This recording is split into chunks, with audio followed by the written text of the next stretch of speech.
Roller Roads University acknowledges that the campus is located on the traditional lands of the Kasapsan and the Lekwungen ancestors and families, who have lived here for thousands of years. If 90% of your paycheck is going on rent, do you think that is satisfying to an individual? Not at all. So that's why we should care. It's a serious public interest issue.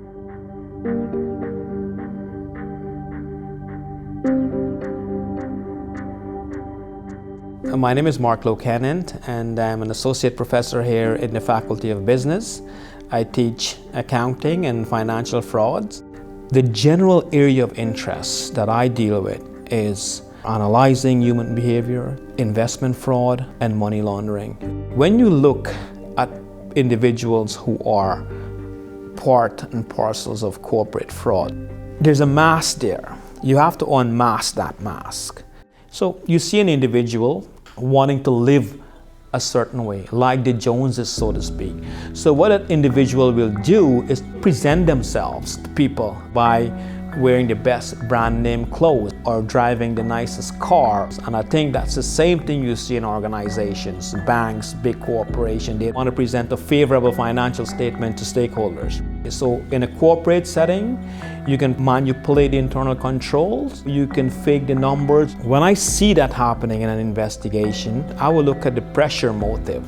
What's the pressure? What's motivating this individual to do that? So we call it building a behavioral profile, right? You have a financial profile and then you have a behavioral profile. For me, the financial profile is not that difficult to build once you have the technical knowledge. The hardest part is to build the behavioral profile of the individual, to tie these two together. I don't think we have the resources in Canada and the expertise to tackle all of these financial crimes. Why are house prices so high? Think about what's happening beneath the surface. When you have criminogenic networks infiltrating the economy, layering illicit money through real estates, that will certainly bump prices up. I call it the criminogenic influence in the financial market. If you can relate the two, there's certainly a public interest issue here. I have a team of researchers working with me, mostly graduate students and some undergraduate students. We teach them to operationalize those theories, transfer what they learn here to industry. So we want to make sure that these students have this foundation. Once that foundation is embedded and strong, then we equip them also with the industry skills that they need to succeed in the real world. Canadians should be able to afford a home. They should be able to say, okay, I'm working so much and I can put some aside and I can buy a home for myself and my family. If that's not a public interest issue, then I can't think of anything else that's a public interest issue.